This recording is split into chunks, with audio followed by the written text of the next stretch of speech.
안녕하세요. 저는 2021학년도 고등학교 2학년 9월 학력평가 해설을 맡은 김진희입니다. 여러분, 오늘 하루 종일 시험 보고 특히나 우리 4교시 과학탐구 영역까지 집중해서 시험 보느라 정말 수고 많으셨습니다. 자, 선생님하고 이번 9월 학력평가가 어떤 식으로 출제가 되었는지 간단하게 총평하고 본격적인 해설로 들어가 보도록 하겠습니다. 자, 이번 9월 학력평가 여러분 어떠셨나요? 풀어보니까 선생님이 보기에는 올해 우리 고등학교 2학년 올라와서 지금 3월 보고 6월 보고 이제 세 번째 학력평가를 보고 있는데요. 3월, 6월에 비해서 난이도가 굉장히 높은 시험이었다라고 분석이 됩니다. 자, 또 21학년도가 아니라 이제 작년 20학년도 그리고 재작년 19학년도에 비해서도 9월 학력평가들의 난이도를 비교했을 때 올해 출제된 문제들이 조금 어렵게 출제가 됐었어요. 자, 왜 어렵게 출제가 됐다? 여러분이 문제를 풀 때 왜 어렵다라고 느꼈을까요? 보면은 일단 문제들 중에서 굉장히 술술 풀리고 쉬운 문항들이 다소 적게 출제가 되었습니다. 그래서 문제들이 전반적으로 하나하나 다 건드려 줘가면서 중간 풀이 과정이 좀 복잡한 문제들이 많이 출제되었거든요. 그래서 당연히 문제 푸는데 시간이 오래 걸렸을 테고 시간이 부족했겠죠. 그래서 여러분이 어렵다라고 느꼈을 테고, 자, 치명적인 것은요. 전형적인 기출문제 유형 문항들보다 여러분이 생소하게 느낄 수 있는 새로운 형태의 자료들이 제시되는 문항들이 굉장히 많았습니다. 자, 그래서 이러한 신유형의 문항들이 나왔을 때 우리가 어떻게 대처를 해야 되는지도 선생님하고 해설 강의 쭉 보면서 한번 접근해 보도록 할 거예요.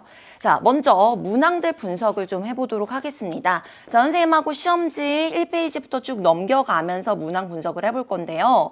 자, 먼저 1페이지를 딱 봤을 때 우리가 보통 시험들은 1페이지에 굉장히 수월한 문제들이 많이 출제가 되거든요. 근데 이번에 9월 학평 같은 경우에는 1페이지서부터 그렇게 만만치 않은 문제들이 많이 출제가 되었습니다. 자, 1번 문제는 별로 어렵지 않았는데 2번 문제에서부터 동위원소 관련한 문항들이 나왔어요. 자, 이번 9월 학력평가에서 동위원소 관련 문항 2문항 출제되었습니다. 2번 문제 그리고 뒤에 나오는 10번 문항인데요. 자, 이 동위원소 관련 문항들이 계속해서 중요성이 강조되고 있기 때문에 여러분 관련 개념 헷갈리지 않게, 특히나 이 동위원소 개념을 헷갈리는 친구들 굉장히 많잖아요. 헷갈리지 않게 잘 정리해 두셔야 될 필요가 있고요. 자, 그 다음에 뭐 3번, 4번, 5번 문제도 조금 꼼꼼하게 봐야 되는 그런 문항들이었습니다. 자, 2페이지로 넘어가면은 이 2페이지에서 여러분들이 굉장히 당황하는 친구들이 많았을 거예요. 자, 2페이지에 특히나 새로운 형태의, 새로운 유형의, 그리고 새로운 자료들이 제시되는 문항들이 많이 나왔거든요. 자, 8번 문제, 10번 문제, 11번 문제 모두 다 잘 뜯어보면은 그렇게 어렵지 않고 우리가 다 알고 있는 개념이에요. 근데 여태까지 우리가 전형적으로 봐왔던 그런 형태의 자료들이 아니라 생소하게 느낄 수 있는 새로운 형태의 자료가 제시되었기 때문에 여러분이 당황했을 때고, 그래서 문제를 푸는데 조금 더 신중하게 시간이 많이 소모가 됐을 거예요. 이 페이지서부터 이렇게 시간을 많이 잡아먹게 되니까 뒤로 갈수록 시간이 부족해지고 마음이 급해지죠. 그래서 이번 시험이 여러분에게 조금 어렵게 느껴지는 조금 난이도가 굉장히 체감 난이도가 높은 그런 시험이었을 것입니다. 자, 3페이지로 넘어가면은 3페이지에 마찬가지로 12번 문제도 어렵지는 않지만 새로운 유형의 자료가 제시가 됐고요. 자, 14번 문제 같은 경우에는 벤 다이어그램이 나오게 됐습니다. 이 벤 다이어그램 문제는요. 간혹 나와요. 종종 나오는데 이런 것들은 조건들을 하나하나 꼼꼼하게 우리가 확인해 가면서 분류해야 되는 그런 유형의 문제이기 때문에 조금 시간이 걸리죠. 실수하면 안 되고. 그래서 꼼꼼하게 풀어봐야 되는 그런 문제였고요. 자, 그리고 15번, 16번 문제들도 그렇게 막 쉽지는 않았습니다. 자, 이제 마지막 페이지를 보면은 역시나 마지막 페이지 답게 꽤나 어려운 문항들이 출제가 되었어요. 자, 17번도 이 그래프가 그렇게 익숙한 형태의 그래프는 아니죠, 우리에게. 그래서 잘 분석을 했어야 됐고요. 자, 19번 문제 같은 경우에는 정말 처음 보는 이 3차원 공간상의 뭔가 오비탈을 표현해서 나타내는 그래프가 제시가 되었습니다. 그래서 선생님하고 이따가 해설 강의에 가서 어떻게 이런 그래프에 우리가 대처를 해야 되는지 풀어보도록 할 거예요. 자, 20번 문항, 마지막 문항이죠. 자, 마지막 문항에는 몰 개념, 그리고 화학 반응식의 의미, 화학 반응식의 양적 관계가 복합적으로 짬뽕되어서 나오는 이 종합적인 사고를 물어보는 어려운 문제가 출제가 되었기 때문에 마지막 20번 문항까지 여러분이 쉽지 않은 그런 문제풀이가 됐겠구나라고 생각이 됩니다. 자, 그래서 여러분 이렇게 이번 9월 학력평가처럼 이런 새로운 유형의 문제가 많이 나왔을 때는 여러분이 당황하기가 쉽거든요. 근데 어차피 우리가 다 배운, 알고 있는 개념 하에서 응용돼서 나오는 것뿐이에요. 그래서 이런 신유형에 잘 대처를 하려면 여러분이 당연히 개념이 탄탄하게 잡혀져 있어야 되고 문제를 딱 봤을 때 당황하지 않고 내가 알고 있는 개념 중에 어차피 이게 나오는 것이다 라는 생각으로 차분하게 꼼꼼하게 문제에 접근을 하면은 새로운 유형에 여러분이 충분히 적응을 할 수 있을 것입니다.